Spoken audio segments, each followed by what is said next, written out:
Hello 013 4টা 7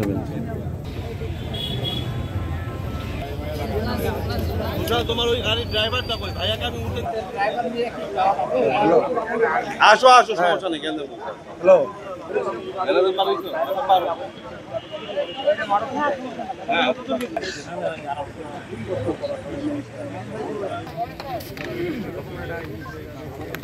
ওই যে বকুলের শিষ্য বকুলের মতো কথা বলিস না আমার সামনে, কিন্তু আমি জনাব মির্জা ফয়সাল আমিন, ঠাকুরগাঁ জেলা বিএনপি জাতীয়তাবাদী দলের সাধারণ সম্পাদক এবং সাবেক মেয়র। আমি ওনাকে প্রোটেক্ট করতে করতে এই বলতে নিয়ে এসে যখন দেখছি যে আমার গাড়িটা ভাঙছে, তখন আমি মনে করিনি যে ওনাকে গাড়ির মধ্যে ওঠানোটা ওয়াইজ ডিসিশন হবে।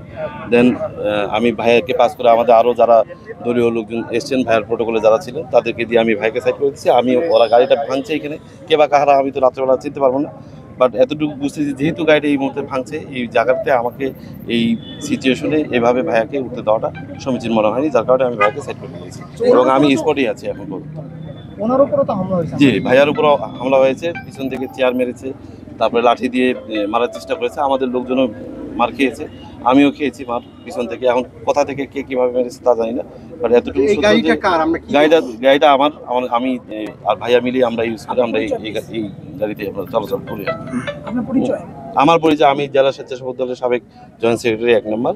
এখন আমি ভাইয়ের সাথে থাকি বেশি বেশি। হ্যাঁ, একটু আগে একটা দেখলেন একটা গাড়িতে প্রাইভেট কার, উনি মালিক এই গাড়িটার হামলা হয়েছে, কে বা কারা করেছে এটা আমরা দেখছি।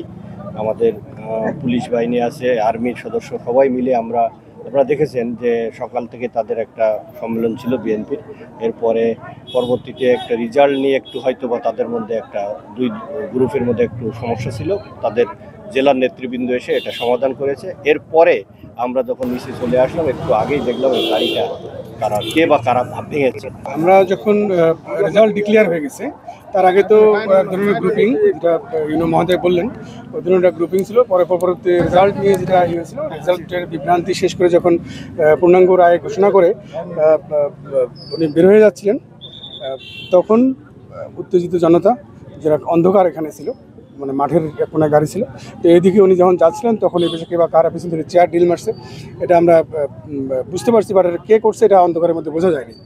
তো আমরা বিষয়টা খতিয়ে দেখতেছি, আমাদের যারা এর ভিতরে মানে এর সঙ্গে যুক্ত আছেন তাদের বিরুদ্ধে কঠোর আইনের ব্যবস্থা গ্রহণ করা হবে।